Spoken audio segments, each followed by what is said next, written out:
دہلی کے جنتر منتر میں نیٹ پیپر لیک کے خلاف طلباء کے احتجاج کے دوران میٹالک پیلیٹ گن کے استعمال پر سپریم کورٹ نے اہم ہدایت جاری کی ہے۔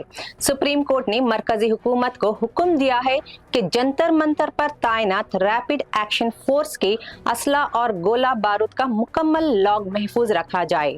عدالت نے کہا کہ bureau of police research and development کی ہدایات کے مطابق پولیس کو غیر معمولی حالات میں پیلیٹ گن استعمال کرنے کا اختیار ہے۔ سپریم کورٹ نے درخواست میں پیلیٹ گن کے مکمل استعمال پر پابندی لگانے کے مطالبے کو غیر واضح قرار دیا۔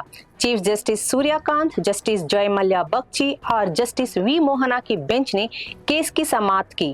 سماعت کے دوران سینئر ایڈوکیٹ ورندا گروور نے درخواست گزاروں کی جانب سے موقف پیش کیا تھا۔ عدالت نے دہلی گورنمنٹ کو ہدایت دی کہ 20 جولائی کو ہونے والے احتجاج کے دوران پیلیٹ گن سے زخمی ہونے والے پرشانت کمار، شیخ ارشاد منصوری اور دیگر متاثرین کا بہترین علاج کیا جائے۔ ریٹائرڈ IPS آفیسر اور سابق سینٹرل انفارمیشن کمشنر یشووردھن آزاد، پرشانت کمار اور شیخ ارشاد منصوری نے سپریم کورٹ میں درخواست دائر کی ہے۔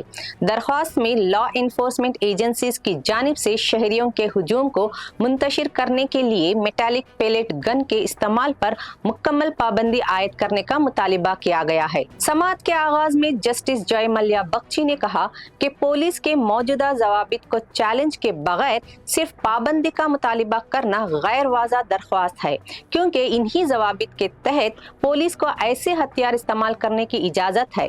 اس پر ورندا گروور نے کہا کہ یہ ضوابط عوامی سطح پر آسانی سے دستیاب نہیں ہیں، اسی لیے عدالت مرکزی حکومت کو ہدایت دے کہ وہ متعلقہ ضوابط ریکارڈ پیش کرے۔